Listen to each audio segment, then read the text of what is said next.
క్రీస్తు నామంలో మీ అందరికి నా శుభవందనములు అండి. ఈరోజు ఇంకొక అంశంతో మనం ఈరోజు మాట్లాడుకుందాము. అంశం పేరేంటంటే తాళము. తాళము అంటే లాక్. లాక్ దేనికి వేస్తాం మనం తాళాలు? దేనికి? బీరువాకి వేస్తారు, పెట్టికి వేస్తారు, ఇంటికి వేస్తారు.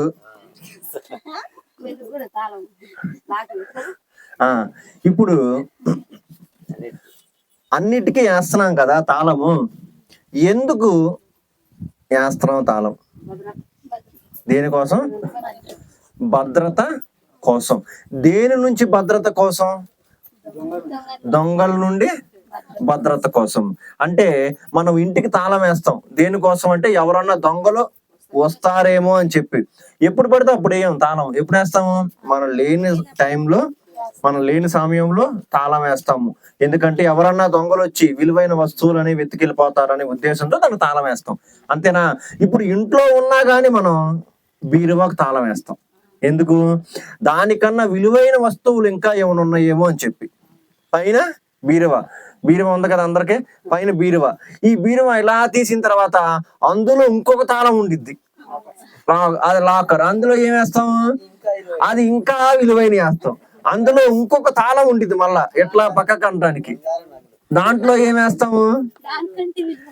ఇంకా అంటే ఏంటంటే మనం ఎలా ఉద్దేశం, మన ఉద్దేశం ఏంటంటే ఒకవేళ మనం మర్చిపోయి దొంగడు వచ్చాడే అనుకో, ఆడికి దొరకకూడదు. ఫస్ట్ది ఇది తీయాలి లాకు.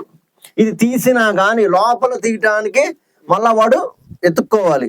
లేకపోతే వాడు పై తీసినా లోపలది మాత్రం తీయకూడదు. మళ్ళా లోపల తీసినా లోపల ఇంకొకటి చూసినా అది తీయకూడదు అని చెప్పి మనం ఏం చేస్తామంటే లాకర్స్ చాలా భద్రంగా మనం చేస్తాం. లాకర్ అంతేనా? లాకర్స్. ఇకపోతే ఇంకొన్ని ప్రదేశాలు అంటే లాక్ సిస్టమ్ అనేది ఒకటి ఉంటుంది. ఏంటంటే ఈ లాక్ అనుకో దొంగవాడికి తెలిసిపోతాయి. వాడు ఇది కాకపోతే పిన్నిస్ ఏదో పెట్టి తీసేస్తాడు. కానీ నెంబర్స్ లాక్స్ అని ఉంటాయి. అంటే మన పాస్వర్డ్, మన ఫోన్ కు పాస్వర్డ్ పెట్టుకుంటాం కదా, ఆ పాస్వర్డ్ ఎవరికైనా తెలిసిద్దా? మనకు తప్ప ఎవరికి తెలియదు.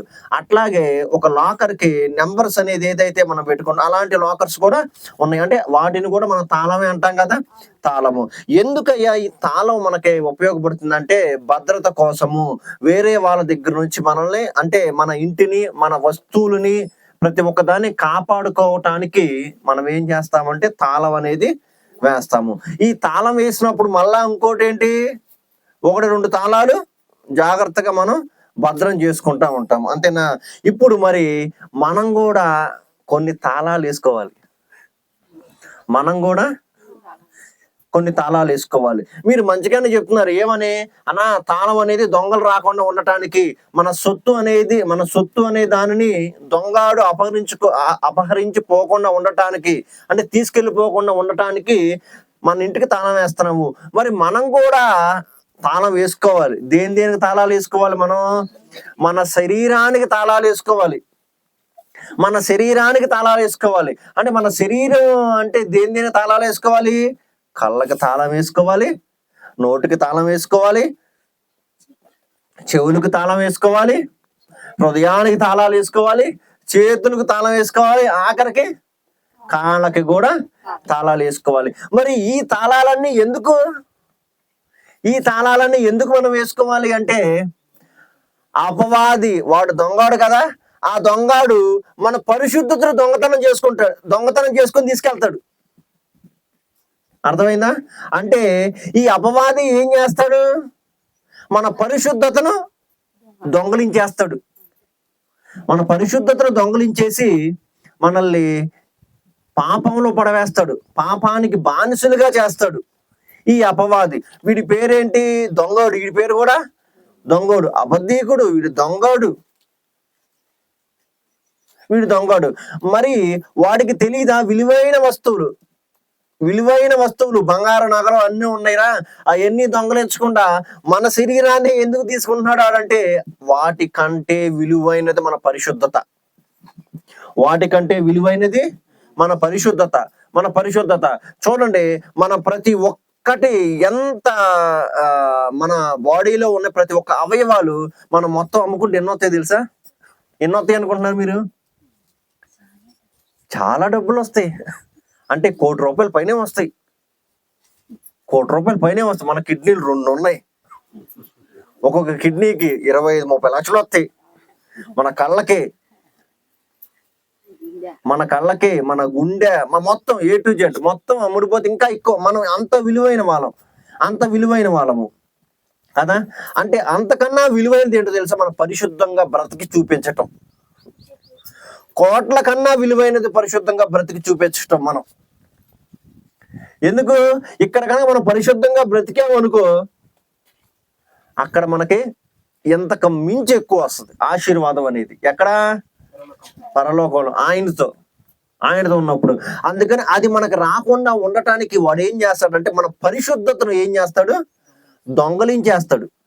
మన పరిశుద్ధతను దొంగలించటానికి వాడు ఏ ఆయుధాలు వాడడు. మన శరీరంలో ఉన్న ఆయుధాలే వాడతాడు.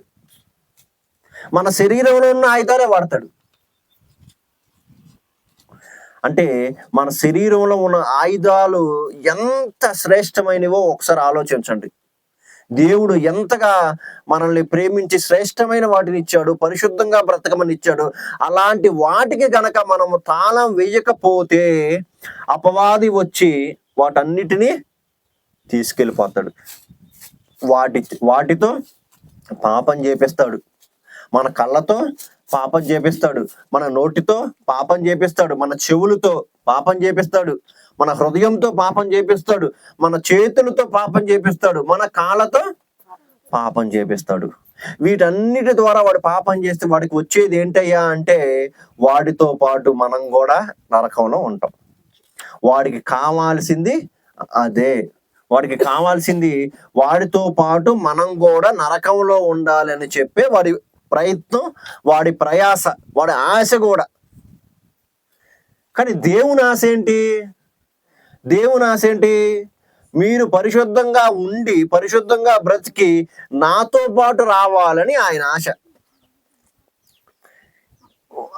ఆశ. అంటే వీడేమో పాపం చేసి నరకానికి తీసుకెళ్ళాలని వీడి ఆశ అయితే, ఈయనేమో మనం పరిశుద్ధంగా ఉంచి మనల్ని తీసుకెళ్లాలని చెప్పి ఆయన ఆశ. ఇక్కడ ఇద్దరు ఎవరి కోసం కొట్టుకుంటున్నారు అంటే చూడండి, మనం ఎంత శ్రేష్ఠులమో, మనం ఎంత గొప్ప వాళ్ళం కదా. అంటే దేవుని దృష్టిలోను సాతాను అంత విలువైన వాళ్ళం, మనం అంత విలువైన వాళ్ళం. ఇప్పుడు మనం ఈ ఇంద్రియాలన్నిట్లో అన్నిటితో పాపం చెప్పేలా నువ్వు ఉద్దేశం చేస్తున్నాడు. కాబట్టి ముందుగా మనం ఏం చూద్దామంటే కన్నుల గురించి చూద్దాం. మనం ముందుగా మన కన్నులు, ఐస్, ఓకేనా? ఐస్కి ఏం వేయాలి? మనం తాళం వేసేయాలి. ఏ తాళం వేయాలి? మనం చేతితో చేసుకొచ్చి ఇట్లా గుచ్చేసేయాలా? అలా కాదు, వాక్యం అనే తాళము మనకి వేయాలి. వాక్యం అనే తాళం గనక మనం వేసావి అనుకో, అపవాది వచ్చి వాడిని దాన్ని దొంగలించగలుగుతాడా? దాన్ని దొంగలించలేడు. ఒక్కసారి చూద్దాం. మత్తయి సువార్త 6:22-23. దేహమునకు దీపము కన్నే గనుక నీ కన్ను తేటగా ఉండిన ఎడల నీ దేహం అంతయు వెలుగుమయమై ఉండును. నీ కన్ను చెడినదైతే నీ దేహమంతయు చీకటమయమై ఉండును. నీలోనున్న వెలుగు చీకటే ఉండిన ఎడల చీకటి ఎంతో గొప్పది. ఇక్కడ మనం చూసినట్లయితే యేసు ప్రభువుల వారు కొండ మీద ప్రసంగం చేస్తున్నప్పుడు శ్రేష్టమైన మాట ఇక్కడ కన్నుల గురించి చెప్తున్నాడు. శ్రేష్టమైన మాట కన్నుల గురించి చెప్తున్నాడు. ఏమని చెప్తున్నా అంటే దేహమునకు దీపము కన్నే గనుక నీ కన్ను తేటగా ఉండిన ఎడల దేహమంతే వెలుగుమయమై ఉండును. అంటే దేహానికి దీపం ఏంటంట? కన్ను. అసలు దీపంతో ఎందుకు పోల్చాడు దేవుడు? అసలు దీపం తెలుసుగా మీకు? బుడ్డి కదా. ఎందుకు ఉపయోగపడుతుంది అది? చీకట్లో ఉన్నప్పుడు వెలుతురు కోసం దీపము, అంతేనా? అంటే దారి చూపించటానికి అనుకోవచ్చుగా, అంతేనా? దారి చూపించడం. ఇదంతా చీకటం అయిపోయింది, ఆ వెలుగు రావటం వలన ఆ వెలుగులో నువ్వేం చేస్తావు? నడుచుకుంటూ వెళ్ళిపోతావు. ఆ వెలుగు అనేది ఇక్కడ ఆ వెలుగుగా ఈయన చెప్తున్నాడు, అంటే దీపంగా చెప్తున్నాడు. ఇక్కడ ఎందుకు దీపంగా చెప్తున్నాడు అంటే నీ కన్ను ఎటు చూస్తే నీ బాడీ అటు వెళ్ళిపోద్ది, అంతేనా? నీ కళ్ళు మూసుకుని వెళ్ళారు, వెళ్తారా? ఇక్కడ నుంచి అక్కడ దాకా కూడా మనం వెళ్ళలేము, కన్ను. అందుకని ఇక్కడ ఏమో నీ దేహానికి దీపము కన్నే అని చెప్తున్నాడు. చీకట్లో మనం ఎలాగైతే దీపం లేకుండా వెళ్ళలేము, అదే విధంగా కన్ను లేకపోతే, మన దేహంలో గనక కళ్ళు లేకపోతే మనం నడవలేము. మనం మన కన్నులతోనే ప్రతి ఒక్కటే చూస్తాం. మనం చూస్తే మన కన్నులతోనే ప్రతి ఒక్కటే చూస్తాం. అది పాపమైనా సరే, అది మంచి అయినా సరే, అది చెడైనా సరే, మన కన్నే కదా ముఖ్యం, మెయిన్. మన కన్నుతో మనం చూడలేదనుకో, అక్కడ ఏముండిద్దో మనకు తెలియదు. మన కళ్ళు మూసుకుంటే ఒకసారి తెలిసింది, మీకు కళ్ళు మూసుకున్నాను అనుకోండి, అంతా అంధకారం, అంతా చీకటమయం. ఇక్కడ అదే చెప్తున్నాడు యేసు ప్రభువుల వారు కూడా. ఏమంటున్నారంటే, నీ దేహానికి దీపము కన్నే గనుక నీ కన్ను తేటగా ఉండి నీడలని దేహం అంతే వెలుగుమయమై ఉండును. అంటే నీ కన్ను తేటగా ఉంటే, నీ కన్ను గనక మంచిగా ఉన్నట్లయితే నీ దేహం ఎలా ఉండిద్ది? వెలుగుమయమై ఉంటుంది. ఒక ఉదాహరణ చెప్తాను మీకు ఈజీగా అర్థం అవటానికి, సరేనా? జీవితంలోనే జరిగింది చెప్తా. మళ్ళా ఉదాహరణ అంటే నా జీవితంలో జరిగింది చెప్తా. అక్కడ ఉన్నప్పుడు ఏంటంటే, నేను చిన్నది అంటే 6th 7th క్లాసు, అక్కడ చెరుకు ఎక్కువ పండిస్తారు. చెరుకు గెల్ల అనేవి ఫుల్గా అక్కడ ఇలాంటి దాంట్లో అయిపోయిన తర్వాత కట్ చేసేసి పక్కన పెడతారు. పక్కన పెట్టిన తర్వాత అక్కడ ఎవరు ఎత్తుకెళ్ళిపోవారు, ఒకళ్ళు కాపలా కాస్తారు, ఒకళ్ళ కాపలాదారుని పెడతారు. అక్కడ పెట్టిన తర్వాత మేమేం చేసామంటే, మరి చిన్నపిల్లలం కదా, 7th క్లాస్, వెనకాల నుంచి వెళ్ళి మేమేం చేసాం అంటే, నా కన్నుకి ఎలా కనిపించింది, అది చాలా మంచిగుంది చెరుకు. అబ్బా, చెరుకు తీసుకొని నా సాగరంగా తింటే ఇంత పెద్దగా ఉంది, మాకు ఇంత చాలా పెద్దగా ఉంటాయి అసలు. తినేసేసి అయిపోద్ది, ఎవరికి తెలియదు అని చెప్పి ఒక 2-3 ఏం చేసామంటే వెళ్ళి అక్కడెక్కడో అలాంటివి ఉంటే మా పొలంలో నుండి వెనక్కి వెళ్ళి ఆ చెరుకు గడ ఎట్లా అంటే, కన్ను చూసింది, హృదయం ఆలోచించేసింది, చెయ్యి పని చేయగానే అక్కడే మా ఫ్రెండ్ అంటే మాకు చుట్టాల ఇంకొక అమ్మాయి కూడా అట్లా వెళ్తుంది. వాళ్ళు దొంగతనం చేస్తున్నారు అయ్యో అంది, వాళ్ళు చెరుకులు తీసేస్తున్నారు అయ్యో అంది. అంతే, ఆయన వెనకాల నుండి వచ్చి ఆగంటారు అని చెప్పి పట్టుకున్నాడు. పట్టుకున్న తర్వాత ఇంకా అప్పుడు గ్రామాల్లో అంటే పెద్దనాన్న పెద్దమ్మ అట్లాగా అంటాం కదా, పెద్దన చేసి పెద్దన ఇంకెప్పుడు చేయను, పెద్దనాన్న ఇంకెప్పుడు చేయను అంటే, నేను ఒక్కసారి క్షమించండి అంటే, చిన్నప్పుడు మనకు తెలియదు. ఆ తర్వాత నుంచి అదొకటే, ఎందుకంటే అప్పుడు తెలియని వయసులో చేశాను కాబట్టి క్షమింపబడ్డాను. ఆ తర్వాత నాకు అర్థమైంది అట్లాంటి చేయటం అనేది తప్పు. అట్లా అంటే అది నా ఆలోచన కాదు, మా ఫ్రెండ్స్ ప్రోత్సాహం. ఏముందరా వెనకాల నుండి ఎట్లా వస్తే అయిపోతారా అని చెప్పి అట్లాగా. అంటే ఏంటంటే, నా కన్ను చూసింది, నా చెయ్యి పనిచేసేసింది, కానీ దెబ్బలు ఎక్కడ తగిలినాయి? అంతేనా? నా కన్ను నిజంగా తేటగా ఉంటే, నిజంగా దేవుడు చెప్పిన మాట కరెక్టే కదా, నీ దేహానికి దీపము కన్నే కదా, నీ దేహానికి దీపము కన్నే. నువ్వు గనక సరిగ్గా ఉన్నట్లయితే, నీ కన్ను గనక ఏది ఆశించినా నీ మనసుకు నిగ్రహం అనేది ఉన్నట్లయితే, నీ కంటికి లాక్ వేసినట్లయితే ఏమైందో తెలుసా? నువ్వు ఏం చేస్తావు అంటే, పాపంలో పడిపోకుండా ఉంటావు, నీ దేహాన్ని తప్పించుకుంటావు. ఇక్కడ ఇంకొక మాట ఏమంటున్నాడు ఆయన 23వ వచనంలో ఏమంటున్నాడు చూడండి, నీ కన్ను చెడినదైతే నీ దేహం అంతే చీకటమయమై ఉండును. చాలు, నీ కన్ను చెడినదైతే నీ దేహం అంతే చీకటమై ఉండును. ఇక్కడ పైన ఏం చెప్తున్నాడు? నీ కన్ను మంచిదైతే నీ దేహం అంతే మంచిగానే ఉండిద్ది, నీ కన్ను చెడిందైతే నీ దేహం అంతయు చెడ్డగానే ఉండిద్ది. అంటే నీ కన్ను చెడిందే చెడ్డగా ఉండిద్ది అంటే ఏంది? వీరబాదుడే. అంతేనా? అంటే దొరికితే దొంగ, దొరకపోతే దొర. కానీ అంతా దేంట్లో ఉండిద్ది? కన్ను. మన కన్ను మనం ఏం చేయాలి? జాగ్రత్తగా కాపాడుకోవాలి అని ఇక్కడ చెప్తున్నాడు. ఇంకొక చూద్దాం, ప్రసంగి గ్రంథం 2వ అధ్యాయము 10వ వచనం.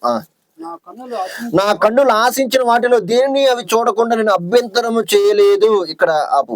నా కన్నులు ఆశించిన వాటిలో దేనిని అని అవి చూడకుండా నేను అభ్యంతరము చేయలేదని ఎవరు చెప్తారంటే సొలొమోను చెప్తాడు. ఈ ప్రసంగి ఎవరంటే సొలొమోను. ఈ సొలొమోనుకు ఇంకొక పేరు ప్రసంగి. ఓకేనా? ఈయన ఎవరంటే దావీదు కుమారుడు. ఈయన రాజు. ఈయన ఎవరు? ఒక పెద్ద రాజు. ఈ పెద్ద రాజు దేవుడు ఏం చేశాడంటే, దేవుడు కనిపిస్తే ఈయన ఏమన్నాడంటే, దేవుడు అడిగాడు నీకేం కావాలంటే, ఆయన ఏమన్నాడు, నాకు జ్ఞానం ఇవ్వయ్యా అన్నాడు.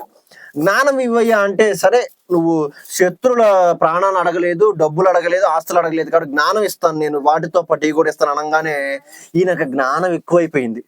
జ్ఞానం ఎక్కువైపోయింది. ఇంకేం చేశాడంటే, తన కన్ను చూసిందల్లా చూసుకో, నీ ఇష్టం చూసుకో, అది కావాలి, నా కన్ను అది ఆశించిందా, ఆయన దగ్గరికి రావాల్సిందే. ఆయనకి ఎంతమంది తెలుసా, 700 మంది ఉపపత్తులు, 300 మంది భార్యలు, అంటే 1000 మంది. అంటే చూడండి ఎంత కామాతురత కలిగి ఉన్నాడు ఆ జ్ఞానంతో. అంటే ఇక్కడ అదే చెప్తున్నాడు. తర్వాత బుద్ధి వచ్చింది ఈయనకి, ఈ ముసలితనంలో బుద్ధి వచ్చింది. ఇట్లాగప్పుడు ఈ ప్రసంగి చెప్తున్నాడు. ఇక్కడ మనం చూసినట్లయితే, నా కన్ను చూసిందల్లా కావాలని ఆశపడ్డాడంట. మనం కన్ను చూసిందల్లా ఆశపడ్డాం అనుకోండి, ఏమైద్ది, మనమే అప్పుల పాలైపోతాం తెలుసా. నా పక్కనాడు ఏసీ కొనుక్కున్నాడు, మనకు అంత స్తోమత లేదు, నా కన్నుకి అది నచ్చింది, అప్పుడు నేనేం చేయాలి, అప్పు చేసి కొనుక్కోవాలి. అప్పుడు నాకేమైద్ది, తర్వాత ఈఎంఐలు కడతా ఉన్నప్పుడు వాసిపోద్ది. అరే నాయన అనవసరంగా కొన్నాను రా బాబు అనిపించింది అనిపించదా. అంటే మన కన్ను చూసింది ప్రతి ఒక్కటి మనం ఇచ్చామనుకో, మన సంతృప్తి ఇచ్చామనుకో, అంటే మన కన్నుకి అరే నువ్వు ఏది కావాలన్నా సరే, నువ్వు ఏది కోరుకున్నా సరే నేను ఇచ్చేస్తాను, నువ్వు ఇష్టపడింది, నువ్వు అది ఇష్టపడ్డావా, అది నీ సొంతం అయిపోద్ది అన్నప్పుడు ఏం జరిగిద్దో తెలుసా, మనం పాపంలో పడిపోతున్నామని అర్థం, మనం పాపానికి దగ్గరగా ఉన్నామని అర్థం. అంటే మన కన్ను చెడ్డవాటిని ఆశించవచ్చు, మన కన్ను మంచి వాటిని ఆశించవచ్చు. మంచి వాటిని ఆశించింది అనుకో తప్పు లేదు, కానీ చెడ్డ వాటిని ఆశించింది అనుకో అప్పుడు ఏమైంది, శిక్ష అనేది వస్తుంది. ఇప్పుడు చాలా మంది యవనస్తులు హైదరాబాద్ లో ఏమవుతున్నారు తెలుసా, గంజాయి మత్తులో పడిపోతున్నారు.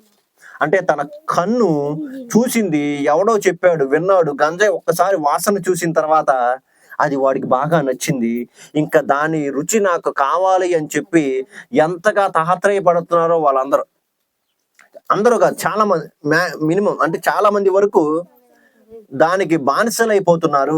అప్పుడు వాడి దేహం అనేది చెడ్డదైపోయింది కదా, వాళ్ళ కన్ను చూసింది కోరుకోన ఆశపడ్డాడు, చివరికి ఏం జరిగిందని చెడ్డవాడి తన దేహం అంతా చెడిపోయింది. అందులో అదొకటేనా, ఇంకా చాలా ఉన్నాయి కదా, ఏమేంటి, సిగరెట్లు, మందు, గుట్కాలు, పాన్ పరాకులు అన్ని ఎలా అయిపోతున్నాయి. అవి తినంగానే మనం ఎలా ఏమనుకుంటామో, అబ్బా చాలా సంతోషంగా ఉంది, అసలుకి ఎంత మంచిగా ఉందో అనుకుంటాం. తర్వాత ఏమైపోద్ది, బాడీ అంతా ఏమైద్ది మొత్తం, అంటే మనకు తెలియకుండానే పాడైపోద్ది. ఇప్పుడు జలగ తెలుసుకండి మీ అందరికీ, జలగ మీ ఒంటి మీద ఉందనుకోండి, మీకు తెలిసిద్దా, అస్సలు తెలియదు. కానీ ఏం చేసిద్ది, అది రక్తాన్ని బాగా పీల్చేసిద్ది. అసలు నొప్పి అనిపించదు, అస్సలు మీకు నొప్పే తెలియదు. వీటి వల్ల కూడా ఏమైంది, అసలు మీకు నొప్పే ఉండదు, కానీ మీకు తెలియకుండానే మీ లోపల బాడీ పార్ట్స్, ఆర్గాన్స్ అన్ని ఏమైపోతాయి, డ్యామేజ్ అయిపోతాయి. అంటే నీ కన్ను చెడ్డదయ్యింది,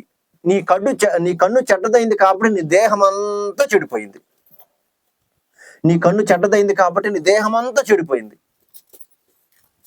అందుకని ఇక్కడ సొలొమోను కూడా అదే అంటాడు, ఏమని, నేను నా కన్ను చూసిందల్లా ఆశించాను కాబట్టి తను ఎంత పాపంలో పడిపోయాడో చెప్తా ఉన్నాడు, ఎంత బలహీనుడైపోయినాడో చెప్తా ఉన్నాడు. చివరికి ఏమైందో తెలుసా, అంతమంది భార్యలు చేసుకోవటం వలన వాళ్ళ భార్యలందరూ దేవుడి తట్టు కాకుండా వారు పూజించే దేవతల తట్టు తిప్పేశారు. దేవుడి తట్టు కాకుండా వారు పూజించే దేవతల తట్టు, వారు పూజించే మట్టి బొమ్మల తట్టు తిప్పేశారు అతని హృదయాన్ని. దేవుడికి దూరం అయిపోయాడు. చూసారా, అట్లా ఉంది జీవితం, అట్లా ఉంది. ఇకపోతే మనం ఇంకొక మాట మనం చూసుకున్నట్లయితే, మత్తయి సువార్త 5వ అధ్యాయము 28వ వచనం. మత్తయి సువార్త 5వ అధ్యాయము 28వ వచనం. నేను మీతో చెప్పినదేమనగా, ఒక స్త్రీని మోహపు చూపుతో చూచి ప్రతివాడు అప్పుడే తన హృదయమందు ఆమెతో వ్యభిచారము చేసిన వాడు అగును. ఇక్కడ ఇంకొక మాట ఏం చెప్తున్నాడు? మన కన్ను అనేది ఎన్ని విధాలుగా వెళ్ళిపోతుందో దేవుడు ఇక్కడ మాట్లాడుతూ ఉన్నాడు. మన కన్ను అనేది వ్యసనాలకు వెళ్ళిపోతుంది. వ్యసనాల సైడ్ చూసినప్పుడు వెళ్ళిపోతుంది. సామెతలో చెప్తాడు ఏమనంటే, ఎర్రగా ఉన్నప్పుడు, అంటే ఎలాగంటే ద్రాక్షారసం ఎర్రగా ఉన్నప్పుడు నీ కన్ను చూసినప్పుడు అది మంచిగా ఉండిద్ది అని చెప్తాడు. మత్తయి 5:28 ఏంటి? మోహపు చూపు చూస్తే తప్పు అని చెప్తున్నాడు. అంటే నీ కన్ను ఏం ఆశిస్తుంది? వేరే పరస్త్రీని ఆశిస్తుంది. నీ కన్ను పరస్త్రీని ఆశిస్తుంది. అంటే ఇప్పుడు యవ్వన కాలంలో ఏమంటారు తెలుసా? అట్రాక్షన్. ఎలాంటి అట్రాక్షన్ అంటే, ఒక స్త్రీ అందంగా కనపడితే చాలు, తన పేరెంట్స్ ఎవరు గుర్తురారు ఆడికి. అమ్మాయికి కూడా తన పేరెంట్స్ ఎవరు గుర్తురారు. సర్వస్వం వాడే అన్నట్టు ఫీల్ అవుతాడు, సర్వస్వం ఆమె అన్నట్టు ఫీల్ అవుతాడు. ఒక్కసారి పెళ్లి చేసిన సంవత్సరానికి వాడికి అర్థమైద్ది, నీతో నేనుంటే నా సర్వస్వం పోయిద్ది అని, నీతో నేనుంటే నా సర్వం పోతాడురా అని. ఎందుకయ్యా అంటే, ప్రేమించినప్పుడు ఉన్నంత విలువ, ఉన్నంత ఏంటంటే టైం మ్యారేజ్ అయిన తర్వాత ఉండదు. ఎందుకు? మరి ఉద్యోగాలు ఎవరు చేస్తాడు? అప్పుడంటే పేరెంట్స్ ఉన్నారు కాబట్టి ఒక 200, 300, 500 జేబులో పెడితే హాయిగా షికారు తీసుకుంటూ వెళ్ళిపోయి, పేరెంట్స్ బైక్ కొని పెడితే దాంట్లో పెట్రోల్ వేసుకొని తిరుగుతూ అట్లా ఉన్నారు. కానీ పెళ్లి చేసుకున్న తర్వాత ఏమైంది? మరి ఉద్యోగం చేయాలి కదా. ఇదంతా ఎందుకయ్యా? నువ్వు మోహపు చూపు చూస్తాం వల్ల. నువ్వు నిజంగా ప్రేమించావు అంటే వాళ్ళ పేరెంట్స్తో వెళ్ళి మాట్లాడతావు. అసభ్యకరంగా ప్రవర్తించకుండా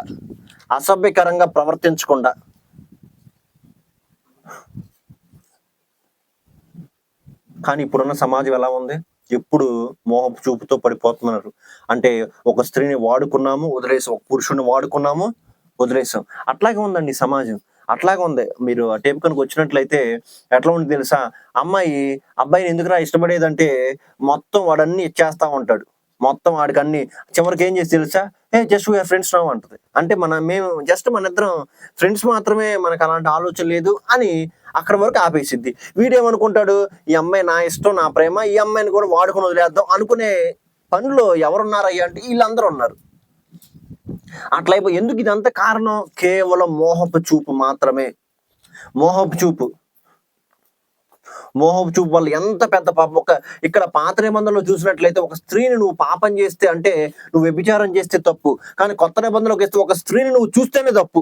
ఒక స్త్రీని చూసి మనసులో అబ్బా ఈ అమ్మాయి చాలా బాగుందిరా, అబ్బా ఈ అబ్బాయి చాలా బాగున్నాడురా అని ఎప్పుడైతే నీ మనసులో అనుకుంటావో, నువ్వు శరీరంతో చేయాల్సిన పని లేదు, వ్యభిచారం హృదయంలో చేసి పడేస్తావు అంతే. దీని అంతటి కారణం ఏంటి? కన్ను.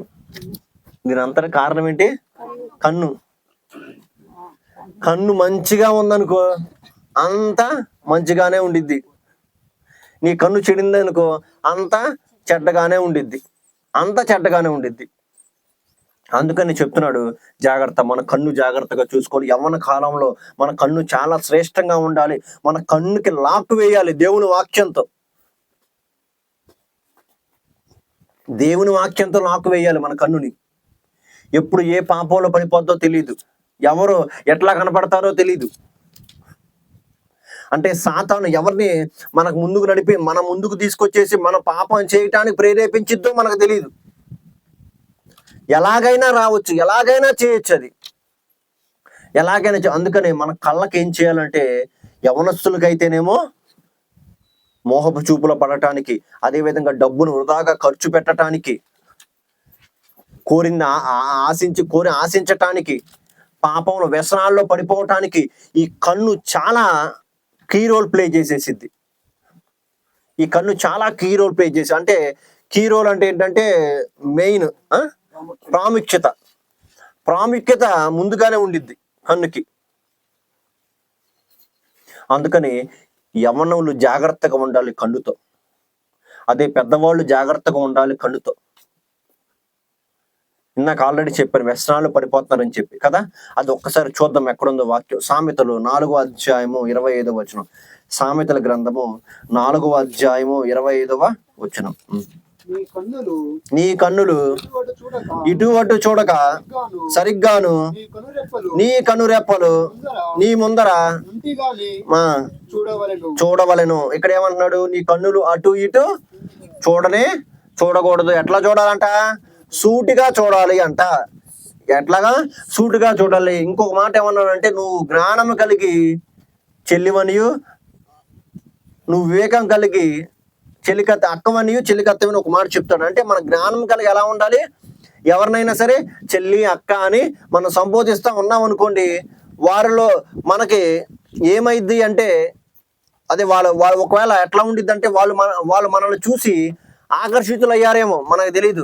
అప్పుడు మనం ఏం చేయాలి? జ్ఞానం కలిగి అలాంటి దేవుని అలా మాటలు చెప్పి తప్పించుకుంటున్నాడు. జ్ఞానం కలిగి చెల్లి అక్క అని చెప్పి తప్పించుకున్నాం అనుకో, లేకపోతే అన్న తమ్ముడు అని చెప్పి తప్పించుకున్నాం అనుకో, అక్కడితో అయిపోద్ది. ఇంకా అక్కడితో అయిపోద్ది. అందుకనే దేవుడు చెప్తాడు, తెలివిగా ఉండటం నేర్చుకోండి, జ్ఞానం కలిగి నేర్చుకోండి అని చెప్తా ఉన్నాడు. ఇంకొక మాట ఎక్కడో రాసుకున్నాను కానీ, సామెతల్లో ఏమని ఉంటుంది అంటే, ద్రాక్షారసము ఎర్రగా ఉన్నప్పుడు మీరు చూసారనుకో, మరి అట్లాగంటే ముందు ఎట్లా ఉండిద్ది? ఎర్రగా ఉండిద్దా నల్లగా ఉండిద్దా? ఎర్రగా ఉంటే అప్పుడు మనకి కళ్ళకి ఎలా కనిపించిద్ది? భలే ఉండిద్ది అనిపించి, అంతేనా? ఇప్పుడు మీరు చూడండి, మనల్ని బాగా అట్రాక్ట్ చేసేది ఏంటి? ఏ కలర్ రంగు? ఏ రంగు అట్రాక్ట్ చేసిద్ది? ఎరుపు కదా. ఇప్పుడు నేను ఎర్ర కారు తీసుకొచ్చాను అనుకోండి, మీకు ఎట్లా ఉండిద్ది? అసలు ఎవరైనా సరే ఫస్ట్ చూసేది ఏంటంటే, కారు రెడ్ ఉందా అంటారు. రెడ్ కావాలి అంటే, రెడ్ కోసం చాలా మంది ఇష్టపడతారు. అంటే ఎర్రగా ఉన్నప్పుడు నీకు ఎట్లా అనిపించింది అంటే, చాలా బాగుందిరా అని చెప్పి అనిపించింది. అది ఒక్కసారి గారు నీ నోట్లో పడింది అనుకో, చాలా మంది అంటారు ఏమని, ఒక్క నోట్లు వేసుకురా స్వర్గం కనిపించింది, ఆ తర్వాత నేను చచ్చిన నరకానికి వెళ్తాను రా. అంతేనా? ఇక్కడ స్వర్గం తర్వాత అక్కడ నరకం ఖాయం. అక్కడ నరకం ఖాయం. తాగుబోతులు పరలోక రాజ్యంలో ప్రవేశించుట అసంభవం. అక్కడ ఆయన దగ్గర ప్రవేశించుట అసంభవం. అంతేనా? అసంభవం. అందుకనే ఇవన్నిటికీ మూల కారణం మన కన్ను. అందుకనే దేవుని వాక్యంతో మనం ఏం చేయాలి? లాక్ వేసేయాలి. కీర్తన 119:37 చూడండి. కీర్తన గ్రంథము 119వ అధ్యాయము 37వ వచనం. వ్యర్థమైన వాటిని చూడకుండా నా కన్నులు త్రిప్పివేయము. అంటే వ్యర్థమైన వాటిని చూడకుండా నా కన్నులు త్రిప్పివేయాలంట. మనం ఏం చేయాలి? ప్రార్థన ఈ విధంగా ప్రార్థన చేయాలి. ఈ విధంగా మనం ప్రార్థన చేయాలి. ప్రభువా, వ్యర్థమైన వాటిని చూడకుండా నా కన్నులు త్రిప్పివేయండి అయ్యా అని. మరి వ్యర్థమైన వాటివి ఏంటి? ఇప్పుడు నేను చెప్పినవన్నీ నీకు వ్యర్థమైనయే కదా. ఇప్పుడు నేను చెప్పినవన్నీ వ్యర్థమైనయే. వాటన్నిటికీ మనం ఏం చేయాలి? దూరంగా ఉండాలని. మన వల్ల కాదు, చెప్తున్నా కదా, మన వల్ల కాదు. కానీ ఎవరు మనకు సహాయం చేస్తారు? దేవుడు సహాయం చేస్తాడు. యేసుక్రీస్తు కూడా మనిషిలాగే ఉన్నాడు కమ్మా. యేసుక్రీస్తు కూడా మన శరీరంతోనే వచ్చాడు. మనలాగే శ్రమలు అనుభవించాడు. మనలాగే నాకు ఆకలేసింది, మనలాగే నిద్ర వచ్చింది, మనలాగే శోధనలు అనుభవించాడు కదా. 40 రోజులు కొండ మీద ఉండి శోధనలు అనుభవించాడా? మరి మనకు వచ్చే శోధనలు ఆయనకు వచ్చినా రాలేదా? వచ్చినాయా? మరి వాటన్నిటిని ఆయన ఏం చేశాడు? జయించాడా? జయించలేదా? జయించాడు. మరి మనం కూడా జయించగలుగుతామా? జయించలేమా? మనం కూడా జయించగలుగుతాం ఆయన సహాయంతో, పరిశుద్ధాత్మ తండ్రి సహాయంతో. ప్రభువా, నాకు సహాయం చేయండి అయ్యా, నాకు సహాయం చేయండి అయ్యా, నాకు సహాయం చేయండి. ఈ దురాత్మ శక్తులు నేను జయించటానికి, నా కన్ను తేటగా ఉంచుకోవటానికి, నా కన్ను పరిశుద్ధంగా ఉంచుకోవటానికి, నా కంటికి నీ వాక్యం అనే దాంతో లాక్ వేసేయండి అయ్యా అని చెప్పి. మీ ఇంటికి లాక్ ఎట్లా? ఈ ఒక్క బీరువాకే చూడండి 3 లాకులు ఎంత గట్టిగా వేసారు. చాలా గట్టిగా వేసారు కదా, ఎవరు తీయకుండా ఉండటానికి. బీరువాకే లాగైతే మరి మన శరీరం, మన కంటికి, మన శరీరానికి ఇంకెంత గట్టి లాక్ వేయాలి?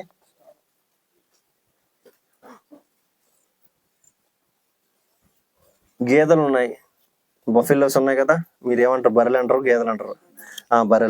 బర్రెలు ఉన్నాయి కదా. దానికి ఒక పేట తాడుతో కడతారా? 2 పేటలు 3 పేటలు తాడుతో కడతారా? మెడకే అని దానికి ఎన్ని? 3 కానీ. ఒక దాంతో కడితే ఏమైంది? ఎట్ అనగానే తెగిపోద్ది.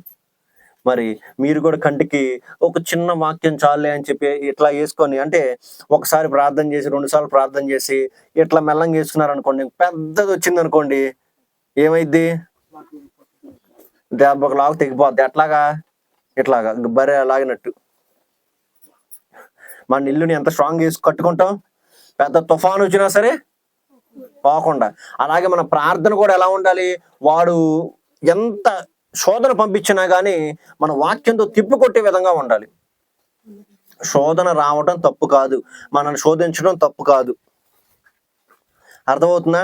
ఇప్పుడు అట్లా వెళ్తుంది ఒక అమ్మాయి, లేకపోతే ఎవరో ఒక అబ్బాయి అట్లా వెళ్తున్నారు. మనం ఇప్పుడు సపోజ్ మనకు తెలియకుండా ఇలా చూసాం, అయిపోయింది. అంటే ఎవరో అని చూసాం కానీ అంత కామన్ చూడలేదు. మళ్ళీ 2-3 సార్లు ఇట్లా చూసుకొని పాపంలో పడిపోయి అబ్బాయిని కూడా ఇట్లా చూసి అప్పుడు నీ హృదయం ఏమైపోద్ది? అయిపోయింది ఇంకంతే. ఇంకేముంది నీ లాక్? అప్పుడు ఇంక దేవుడి వాక్యం గుర్తుండదు కానీ సినిమా పాటలు గుర్తొస్తాయి. నిజంగా అండి, దీంట్లో ఎంతమంది యువత చెడిపోతున్నారు తెలుసా? ఎంతమంది చనిపోతున్నారు తెలుసా? ఉదాహరణ మా ఫ్రెండేనండి. మా ఫ్రెండే, మాకు తెలియదు వాడు ప్రేమించాడని చెప్పి. బీటెక్ అయిపోయిన తర్వాత వాడు విషం తాగాడు ఆ అమ్మాయి కోసం. విషం తాగితే మళ్ళీ వాడు ఎవడో కాదు, క్రైస్తవుడే. బీటెక్లో మాకు స్కాలర్షిప్స్ వచ్చే వాళ్ళకి. వాడు ఏం చేస్తాడంటే చర్చికి కూడా స్కాలర్షిప్తో స్పీకర్స్ అన్ని కొనిచ్చా. అంటే ఏంటంటే భక్తిగా ఉండేవాడు. వాడు ఏం జరిగిందో తెలియదు, 4 years అయిపోయిన తర్వాత విషం తాగాడంట. మాకెవరో తెలియదు, ఎవరో చెప్తే నేను విన్నాను. నాకు షాక్ అయ్యా. విషం తాగిన తర్వాత బ్రతికాడు, కక్కిచ్చారు, బ్రతికారు. తర్వాత కొన్ని రోజులకి చనిపోయాడు. మరి ఆ విషం తాగిన తర్వాత ఎఫెక్ట్ అనేది ఉందనుకుంటా.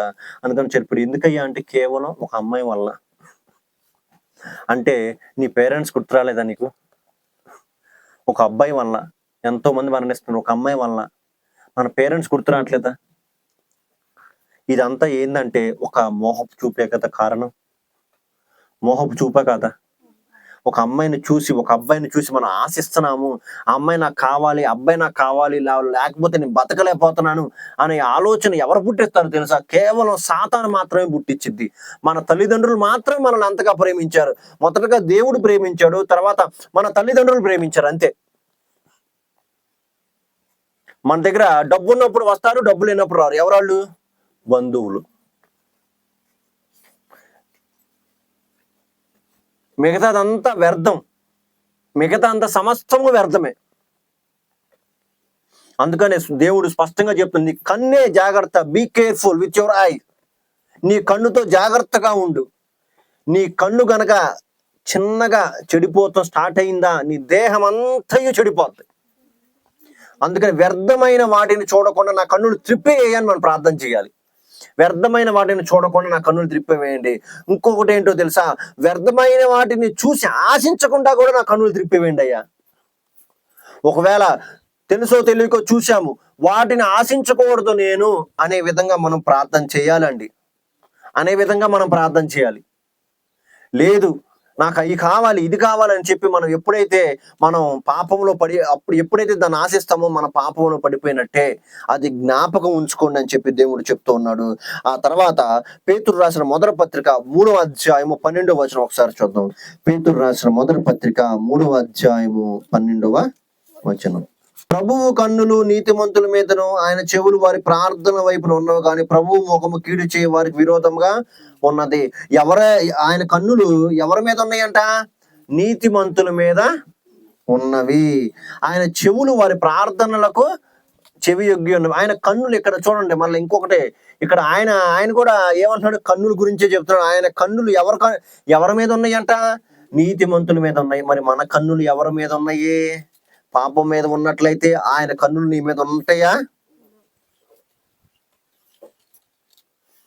ఆయన కన్నులు నీతిమంతుల మీద ఉంటాయి. ఆయన పాపంలో ఉన్న వారిని కూడా విడిపించే శక్తి కలిగిన దేవుడు. ఆయన విడిపించే శక్తి కలిగిన దేవుడు. కానీ ఆయన కన్నులు మాత్రం ఎప్పుడు నీతిమంతుల మీదనే ఉంటాయి.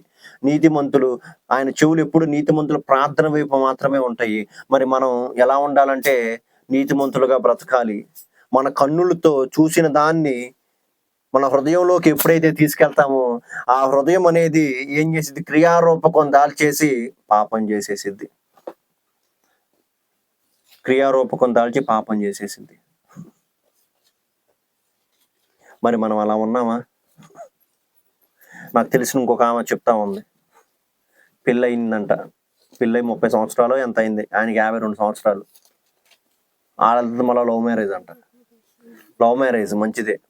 లవ్ మ్యారేజ్ అయితే 50 సంవత్సరాలకంట వేరే వాళ్ళు కావాల్సి వచ్చారంట ఇంటికి. ఆ అమ్మాయి అంట చాలా తెల్లగా ఉందంట. అంటే ఆంటీ లాగా, అంటే 40 సంవత్సరాలు ఉంటాయి అనుకుంటా. ఓకే, ఆ అమ్మాయి అంట చాలా తెల్లగా ఉందంట. వెళ్ళిపోయాడు.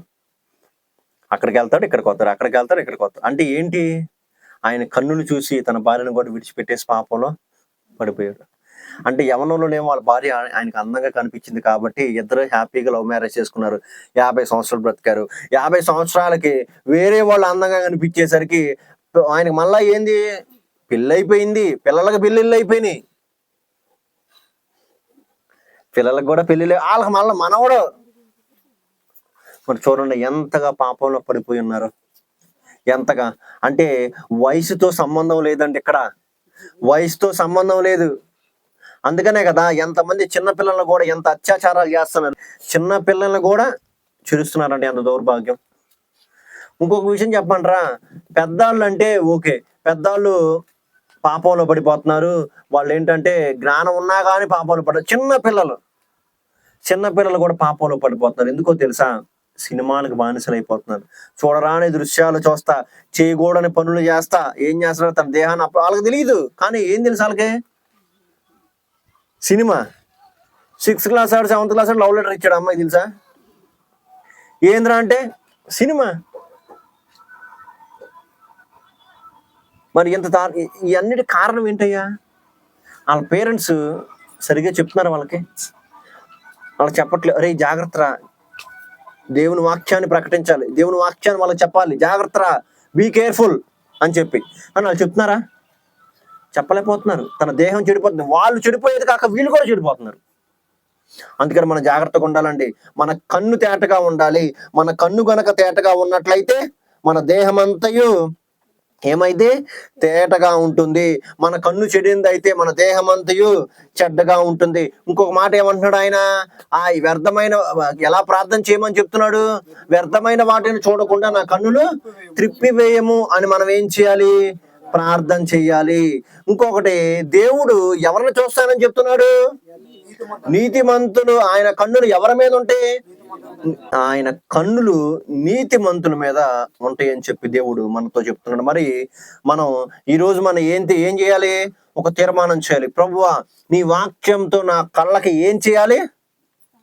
తాళం వేయండి. అపవాది నా కళ్ళను దొంగలించకుండా నాకు సహాయం చేయండి. ఎప్పుడైతే అపవాది నా కళ్ళను దొంగలిచ్చిందో నా దేహం అంతా దొంగలిచ్చినట్లే అర్థం. నా దేహం అంతా దొంగలిచ్చినట్లే అర్థం. మరి ఒక్కసారి మనం ఆలోచించండి. మరి మనం అందరం ఏం చేయాలి? ఇప్పుడు మన కళ్ళకి దేవుని వాక్యంతో తాళం వేసుకోవాలి. ఎంత తాళం వేస్తారు? ఇంత తాళమా, ఇంత తాళమా, ఎంత తాళమా?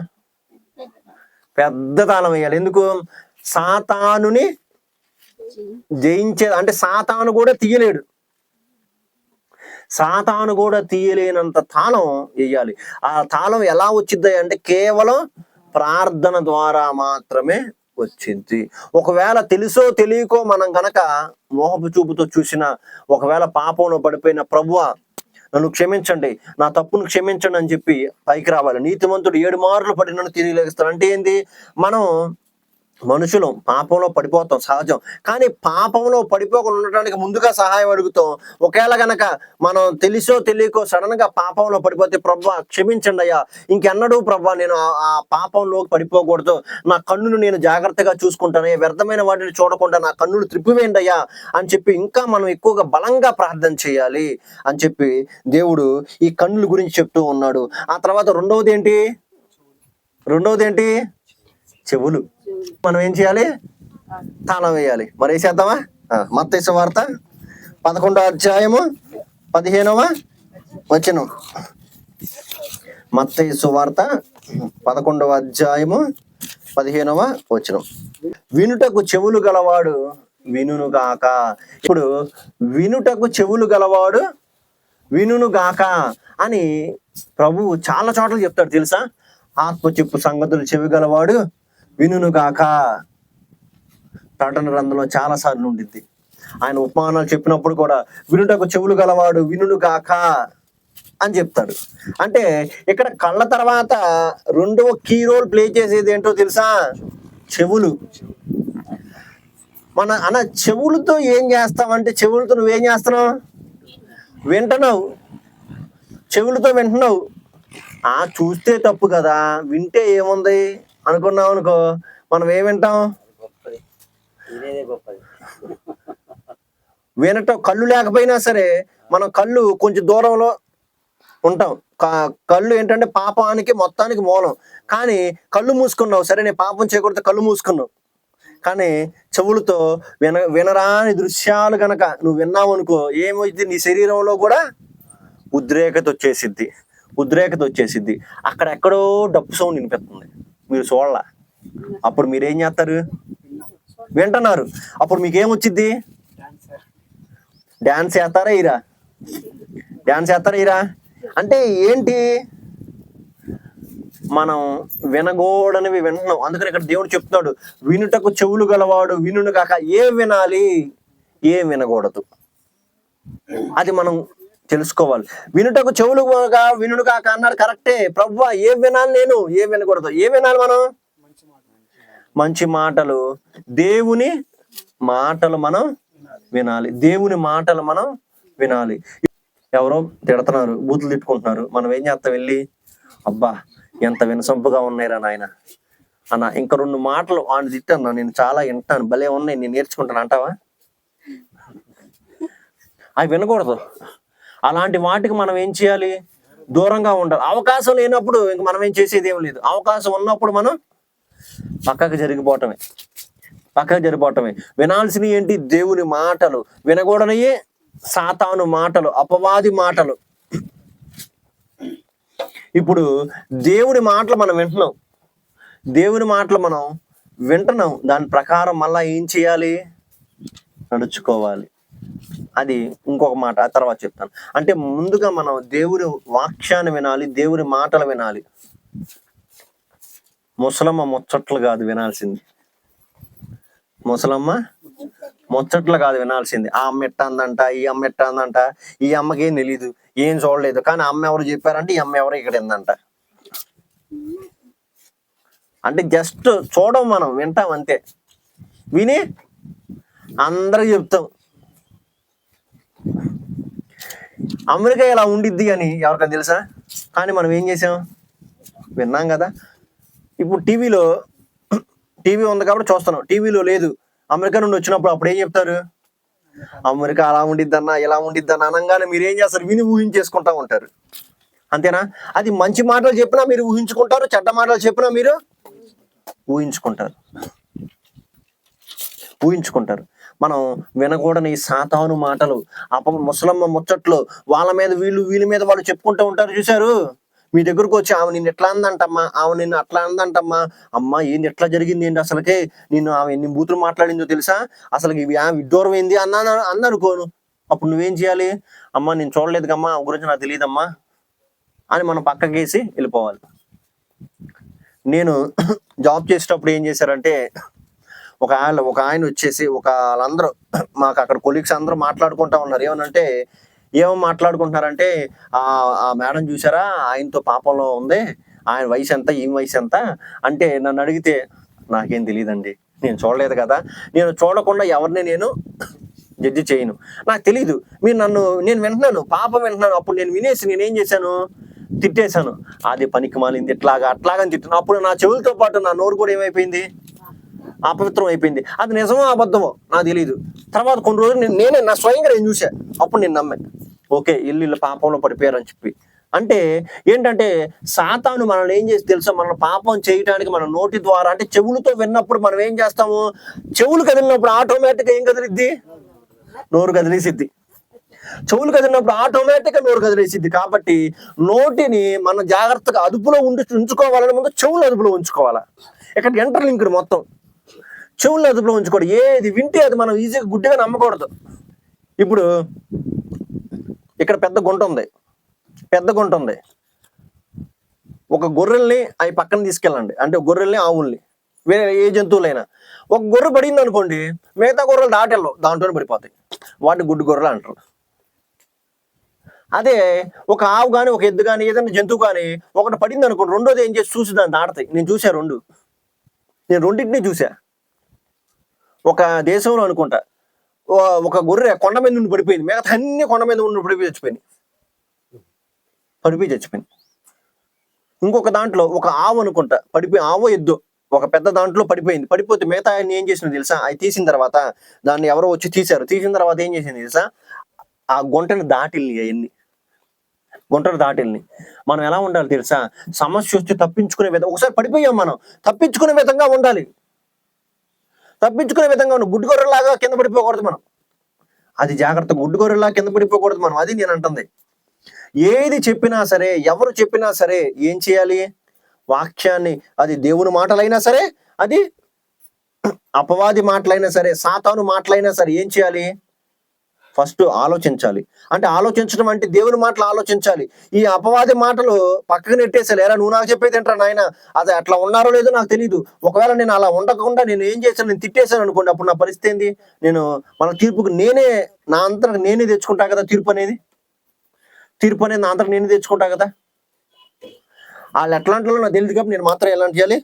దూరంగా ఉండాలి. అందుకనే మనం ఏం విడిచిపెట్టాలంటే లోకపు మాటలు మనం వినకూడదు. లోకము చెప్పే మాటలు మనం వినకూడదు. లోకం ఏం చేసిందని మసిపూసి మారడిగా చేసేసిద్ది. అది ఇది అని చెప్పి తీయని మాటలు చెప్తారు, తెలుసు కదా. తీయని మాటలు ఎవరు చెప్తారు? తీయని మాటలు చెప్తారు కదా. చాలా తీయగా మాటలు చెప్తారు. మనల్ని పాపంలో పడేయటానికి చాలా తీయని మాటలు చెప్తారు. సామెతల్లో ఉంటుంది, వేశ్య లాలనా మాటలు చెప్పిద్ది నిన్ను, నా పురుషుడు ఎంటలేడు, నాకు ఎట్లా ఉంది, రక్త కంబలు ఉన్నాయి అని చెప్పి లాలనా మాటలు చెప్పిద్ది. జాగ్రత్త. అవన్నీ నువ్వు విన్నావనుకో, ఆ వేసి లోతైన గొయ్యి, నువ్వు పాతాళ లోకానికి వెళ్ళిపోయినట్టే. ఇప్పుడు చాలా మంది అయితే భర్త మీద భార్యకి, భార్య మీద భర్తకి చెప్తా ఉంటారు, అరే నీ భార్య ఎట్లారా, నీ భర్త ఎట్లారా అంటే మనం చూడలేదు కదా. చూడకుండా వీళ్ళిద్దరూ ఏం చేశారు? చూడకుండా వీళ్ళిద్దరు గొడవపడ్డారు అనుకో, సంసారం అనేది నాశనం అయిపోయినట్టేగా. నువ్వు చూడలా, మనం ఏం చేస్తున్నాం? ఎవడో చెప్పిన మాటలు వింటమైంది. మనం ఎవడో చెప్పిన మాటలు విని మన సంసారాన్ని పాడు చేసుకుంటున్నాము. ఎవడో చెప్పిన మాట విని మన పిల్లల్ని కొడుతున్నాము. ఎవడో చెప్పిన మాటలు విని మన ఆత్మీయ జీవితాన్ని చెడగొట్టుకుంటున్నాము. ఎవడో చెప్పిన మాటలు విని మనం ఏం చేస్తాం? చర్చకి కూడా రాకుండా ఉంటాం, తెలుసా. నిన్ను పాస్టర్ గారు ఇట్లా అన్నారమ్మా అనగానే, పాస్టర్ గారు ఇట్లా అన్నారో లేదో తెలియదు. ఆమె చెప్పే కానీ మనం ఏం చేసేస్తాం? అసలు నేను రాను, పాస్టర్ గారు అంత మాట అంటారా నన్ను, నేను ఎంత చేశాను, ఎంత పరిచయం చేశాను, నన్ను అంత మాట అంటారా అని చెప్పి ఏం చేస్తా అడుగుతారు. అన్నం మీద తెలిగితే ఎవరికి నష్టం రా లడ్డు? అన్నం మీద తెలిగితే ఎవరికి నష్టం అమ్మా? మనకే నష్టం. ఎందుకు? అదేమన్నా అయిద్దా? మనకే నష్టం. ఇప్పుడు నువ్వు పాస్టర్ గారి మీద అడిగినా, చర్చి మీద అడిగినా ఎవరికి నష్టం? మీకే. దేవుని మీద అడిగినట్టే. అంటే మీరు ఇక్కడ రాలేదు, ఇంట్లో కూడా ప్రార్థన చేసుకోరు. ఇంకా జాగ్రత్త. మనం ముసలమ్మ ముచ్చట్లు వినకూడదు. ఎవడో చెప్పిన లోకపు మాటలు, ఎవడో చెప్పిన అబద్ధపు మాటలు మనం విని ఒకరిని జడ్జి చెయ్యకూడదు. అది జ్ఞాపకం ఉంచుకోండి. కొన్ని నిజాలుగా కనిపిస్తాయి, కొన్ని అబద్ధాలుగా కనిపిస్తాయి. మన కన్ను చూసిందల్లా నిజం కాదు, కన్ను చూడండి అబద్ధం కాదు. అది జ్ఞాపకం ఉంచుకోండి. అది జ్ఞాపకం ఉంచుకోవాలి. మనం చూసిందల్లా నమ్మకూడదండి, మనం వినిందల్లా నమ్మకూడదు. నేను అంటుంది జాగ్రత్త కాదు. మనం చూసిందల్లా నమ్మకూడదు, వినిందల్లా నమ్మకూడదు. కొన్ని నిజమే జరగవచ్చు, కొన్ని చూసినవి కూడా నిజమే అవ్వచ్చు. అది మనం దేవుడి దగ్గర జాగ్రత్తగా పరిశీలించాలి, పరిశోధించాలి. మనకి ఈజీగా అర్థమైపోతుంది ప్రార్థనలో పెట్టినప్పుడు. అందుకని మనం ఏం చేయాలంటే లోకపు మాటలు నమ్మకూడదు. అబద్ధం అని చెప్పి అబద్ధపు మాట నిజంగా చెప్పే ఉంటాయి. నిజమని చెప్పి నమ్మించే వాళ్ళని రోజు అబద్ధపు మాటలు చెప్పి అలాంటి మాటలు కూడా మనం ఏం చేయాలి? అసలు నమ్మకూడదు, వినకూడదు. ఫస్ట్ వినకూడదు. మంచిగా సినిమా పాటలు మంచిగా ఉన్నాయా, బీట్ బాగుందిరా అని విన్నావు అనుకో, ఏమైద్ది? నువ్వు అప్పుడు నీ కాలు కూడా స్టెప్లు వేస్తాయి. అప్పుడు నువ్వు కూడా కింద నిప్పులు పెట్టినప్పుడు ఏమవుతాయి? నిప్పుల మీద కింద నిప్పులు ఉన్నాయి, కాలు వేసారు, ఏమైద్ది? డ్యాన్స్ చేస్తారు. మీరు చేస్తారా? అట్లాగే అక్కడ డ్యాన్స్ చేస్తాం. అంటే మనం చెవులతో విన్నా మన ఉద్రేకత వచ్చేసిద్దండి. అది జాగ్రత్తగా మనం పాపానికి మన చెవుల్ని అప్పగించుకోకూడదు. పాపానికి మన చెవుల్ని ఇంకొకటి మూడో చెవులు ఉండకూడదు. ఏంటో తెలుసా? దురద చెవులు. ఏంటి అంటే దురద చెవులు? అంటే దురద గోక్కునయ్యా కాదు, దురద చెవులు. బైబిల్లో చూద్దాం. తిమోతికి రాసిన 2వ పత్రిక 4వ అధ్యాయం 3వ వచనం. తిమోతికి రాసిన 2వ పత్రిక 4వ అధ్యాయము 3వ వచనం. ఎందుకనగా జనులు హితబోధలు సహింపక దురద చెవులు గలవారే తమ స్వకీయ దురాశను అనుకూలమైన బోధకులను తమ కొరకు పోగు చేసుకుని సత్యమునకు చెవియొగ్గక కల్పనా కథల వైపునకు తిరుగు కాలము వచ్చును. ఇక్కడ ఏం చెప్తున్నాడంటే సత్యమునకు చెవియొగ్గరంట. అంటే దురద చెవులు గలవారే అంటే ఏంటంటే వాళ్ళకి ఎప్పుడు మంచి మాటలే చెప్పాలి, వాళ్ళకి ఎప్పుడు ఆశీర్వాద వచనాలే చెప్పాలి. ఒకవేళ మీరు పాపం చేశారనుకోండి, పాపం చేసినా మిమ్మల్ని గద్దించకూడదు. అంటే ఇది ఎలా ఉంది ఒకసారి ఆలోచించండి. మనం తప్పు చేసినప్పుడు ఏమంటే మీరు వాణి తప్పు చేసింది, ఏం చేస్తారండి? కొడతారా? లేకపోతే నా అమ్మ బుచ్చుకోండి అంటారా? కొడతారు కదా. సరే, ఇప్పుడు మీ దృష్టిలో కొడతారు, వాణి దృష్టిలో ఏముంది? నువ్వేమనుకుంటావు? ఒకవేళ నువ్వు తప్పు చేసావు, అప్పుడు మీ అమ్మలు కొట్టాలనుకుంటావా, కొట్టకూడదు అనుకుంటావా? ఏమనుకుంటారు? కొట్టకూడదు అనుకుంటారు, అంతేనా? కానీ ఇప్పుడు కొట్టకూడదు అనుకుంటే ఇదే విధంగా తల్లిదండ్రుల స్థానంలో పాస్టర్ గారు ఉన్నారు, వాణి ప్లేస్ లో మీరు ఉన్నారు. మీరు తప్పు చేసినప్పుడు నేను గద్దించాలా గద్దించకూడదు అని మీరు అనుకుంటారు. ఏమనుకుంటారు? సరిగ్గా చెప్పండి. అంటే మీరు కాదు, మామూలు చెప్తున్నారు. మీరైతే గద్దించండి, తప్పు చేసినప్పుడు వాక్యం నా దగ్గరికి రావాలి అని మనం అనుకుంటాం. కానీ ఈ దురద జీవుల వల్ల ఏమనుకుంటారు తెలుసా? తప్పు చేసినా సరే మంచి శుభవచనాలే పలకాలి. నా ప్రియులారా, నువ్వు తప్పు చేసినా పర్లేదు, దేవుడు నిన్ను క్షమించును గాక, పౌలు వంటి వాళ్ళే తప్పు చేశాడు, నువ్వెంత అని అట్లా అన్నావు అనుకో, మా పాస్టర్ గారు చెప్తున్నారు ఎక్సలెంట్, రే నువ్వు తప్పు చేసావురా, దేవుడు నిన్ను తప్పకుండా శిక్షిస్తాడు, ఎవరో తప్పు చేసి దేవుడు ఈరోజు నీతో మాట్లాడుతాడంటే ఈయనకి ఎవడో చెప్పాడు, ఎప్పుడు నా మీదే పడతా ఉంటాడు. ఏ రోజైనా సరే ఆశీర్వాద వచనం చెప్పాడు, నువ్వు సుఖంగా ఉంటావు, మంచిగా బ్రతుకుతావని చెప్పాడు, ఎప్పుడు చూడు నన్నే అంటా ఉంటాడు, నన్నే తిడతా ఉంటాడు. ఈయనకి నేను తప్ప ఎవరో కనపడ్డా అని చెప్పి ఈ చర్చికి నేను రానురా బాబు అని చెప్పి ఏం చేస్తా? మానేసి మంచిగా, అంటే ఇదే వాళ్ళు దురద చెవులు గలవారు. అంటే మనం వినేటప్పుడు కూడా ఎలాంటి వచనాలు వినాలనుకుంటాము? శుభవచనాలు. పొద్దున్నే ఎవరన్నా ఇలా చచ్చిపోయారు అని చెప్పారు, మీకు ఎలా ఉండిద్ది? బాధకరంగా ఉండిద్ది. అరే నాకు 1,00,000 రూపాయలు వచ్చేదా పొద్దున అనగానే ఏమనిపించింది? సంతోషం. అంటే శుభవచనాలే ఎప్పుడు మనం పలకడా ఉండాలి అన్నట్టు. ఎప్పుడు సంఘస్థులు ఎలా ఉండాలని కోరుకుంటారు?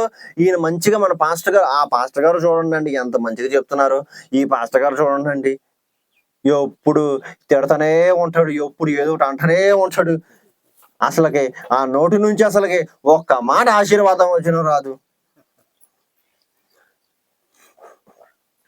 మీకు ఆశీర్వాదం వచనం కావాలి అంటే మీ పిల్లలు తప్పు చేస్తే మీరు కొట్టకూడదు. నానా బుజ్జికొండ భలే చేసావరా, కావాలండి ఇంకొక తప్పు చేయరా అని మీరు అనగలిగితే నేను కూడా మీరు తప్పు చేస్తే అంటారా? ఎందుకంటే వాడు చెడిపోతాం మీకు ఇష్టం ఉండదు. ఎందుకు? పాపంలో పడిపోకూడదు. వాడు చెడిపోతే పెద్ద నాకు ఎట్లా బ్రతుకుతాడు? 4-5 దెబ్బలు వేసైనా సరే మీరేం చేస్తారు? చక్కబెడతారు. కానీ మేము దెబ్బలు వేయలేంగా, మేమేం చేస్తాం? దేవుని వాక్యం ద్వారా చక్కబెట్టాలి, అంతేనా? దేవుని వాక్యం ద్వారా చక్కబెట్టాలి. కాబట్టి దేవుని వాక్యం చెప్తున్నప్పుడు మీరు ఇదిగో ఈరోజు నాకు దేవుడు మాట్లాడుతున్నాడు, దేవుడు నాతోనే మాట్లాడుతున్నాడు. ఒకరోజు మీరే చాలాసార్లు నాకు ఇక్కడ కూర్చోబెట్టడం, నేను ఏదో చెప్పాను. చాలా మంది ఇక్కడ కూర్చున్నప్పుడు చెప్తా ఉన్నారు, నీ గురించేరా నీ గురించేరా నీ గురించేరా అని చెప్పి. మీరెవరు నాకు చెప్పలేదు. కానీ నేను ఎట్లా చెప్పగలిగాను అంటే, మీరు ఎలా ఉంటారో నాకు తెలియదు. నేను ఎక్కడో ఉంటాను, మీరు ఎక్కడో ఉంటారు. కానీ నాకు ఇక్కడ మీకు 2 గంటలే తెలుసు మీరు, అంతేనా? ఆ తర్వాత మీ గురించి ప్రార్థన మాత్రమే చేస్తాను. మీరు ఎలా ఉంటారు అనేది మీ పక్కన తెలుసు, అందరికి అలా తెలుసు. ఇప్పుడు నేను వాక్యం ద్వారా చెప్తానంటే దేవుడు నా చేత చెప్పించాడనే అర్థం. నా చేత చెప్పించాడనే అర్థం. అంటే దేవుడు నాకు హృదయ ఆలోచన కలిగించాడు కాబట్టి నేను ఆ వాక్యం ద్వారా నేను మీతో మాట్లాడుతూ ఉంటాను. అందుకనే మన చెవులు ఎలా ఉండాలి? దొరద చెరువుల్లా ఉండాలి. మన చెవులు దొరద చెవుల్లా ఉండాలి. మన చెవులు వాళ్ళకేంటి, వాళ్ళకి ఇష్టమైన బోధకులే కావాలి. నాకు తెలిసిన వాళ్ళు ఎంతమంది ఉన్నారు, చాలా మంది. రే, ఆ చర్చిలో వాక్యం కన్నా ఎక్కువ నిన్ను గద్దించట్లేదు, నువ్వు ఇంకా పాపంలోనే ఉంటున్నావు, నువ్వు వాక్యం వినట్లేదు, నిన్ను మంచిగా ఐస్ చేస్తున్నారు, నువ్వు ఒకసారి ఇక్కడికి రా అని చెప్పినప్పుడు, అంత దూరంలే అన్నా, ఇక్కడైతే కంఫర్ట్గా ఉంది. నిజమైన బోధకులు ఎక్కడున్నా సరే ఆ సంఘాన్ని విడిచిపెట్టి వెళ్ళకూడదు. వాళ్ళు తిడుతున్నా సరే. అదే మన ప్రవర్తనని మార్చకుండా, మన ప్రవర్తనలో మార్పు లేకుండా నువ్వు అక్కడే ఉన్నావు అనుకో, అక్కడ నువ్వు ఉండలేవు ఇంకంతే. ఎందుకంటే నీ ప్రవర్తనలో మార్పు లేదు. ఎన్ని వాక్యాలు చెప్పినా నువ్వు వినట్లేదు అంటే, వాళ్ళు గద్దించినా నువ్వు ఇంకొక జ్ఞాపకం, గద్దించినా వినట్లేదు అంటే అది నీ తప్పు, వాళ్ళ తప్పు కాదు. అసలు వాళ్ళు గద్దించట్లేదంటే అది వాళ్ళ తప్పు. అంటే దేవుని వాక్యం నీ దగ్గరికి వస్తున్నప్పుడు నువ్వు సరి చేసుకోవట్లేదంటే అది నీ తప్పు. నువ్వు ఈ పాస్కార్ వద్దు అనుకున్నావంటే అది నీ తప్పు. ఎందుకంటే నీకు అలాంటి మనసు లేదు అసలుకి. అలా నేను మారు మనసు పొందాలనే ఆలోచనే లేదు నీకు. అందుకని చెప్పి నువ్వేం చేస్తావంటే, నువ్వు చర్చికి వెళ్ళాలి. మళ్ళా ఇంకొకటి, మన ఆదివారం చర్చికి వెళ్ళాలి. ఎందుకంటే ఆదివారం చర్చికి వెళ్ళకపోతే ఏదో వచ్చిద్దని ఒక భ్రమ మనలో ఉంది. ఆదివారం చర్చికి వెళ్ళకపోతే దేవుడు బుష్ అంటాడు, మనకి ఏదో జరిగిపోద్దని. ఆయన దయామయుడు, అట్లా ఏం చేయడు. మన హృదయం మార్చుకోకుండా, మన ఆలోచనలు మార్చుకోకుండా నువ్వు ఆదివారం చర్చికి వెళ్ళినా, బుధవారం, శుక్రవారం, శనివారం ఎక్కడికి వెళ్ళినా సరే ఏం ఉపయోగం లేదు. చిన్నప్పుడు ఒక సామెత ఉండేది, ఎలుక తోలు తెచ్చి ఏడాది ఉతికిన నలుపే గానీ తెలుపు రాదు. నువ్వు ఎన్ని ప్రార్థనలు చేసినా, ఆదివారం, శుక్రవారం ఎన్నిసార్లు చేసినా నీ హృదయం మారకపోయినట్లయితే నీ హృదయం నల్లగానే ఉంది కానీ తెలుపు రాదు. తెల్లగా మారిద్దా? మారదు. అందుకని నీ చెవులు దురద చెవులుగా ఉండకూడదు. ఫస్ట్ ఎప్పుడైతే దురద చెవులుగా లేకుండా ఉంటాయో అప్పుడు నువ్వేమవుతావో తెలుసా? అప్పుడు ఆ మాటలు నువ్వు స్వీకరిస్తావు, దాని ప్రకారం నడుచుకుంటావు అని చెప్పి దేవుడు చెప్తా ఉన్నాడు. మొట్టమొదటిగా మన దేనికి లాక్ వేయాలి? మన కంటికి లాక్ వేయాలి. తర్వాత మన దేనికి లాక్ వేయాలి? మన చెవులకు లాక్ వేయాలి అని చెప్తూ దేవుడు ఈరోజు మనతో మాట్లాడుతూ ఉన్నాడు. మరి ఈ రెండింటికి మీరు లాక్ వేశారా? లాక్ వేయాలని ఆశపడుతున్నారా? లాక్ అసలు వేయకూడదురా బాబు, సాతానుగాడు ఎత్తుకెళ్ళిపోయినా పర్లేదురా నాయన అనుకుంటున్నారా?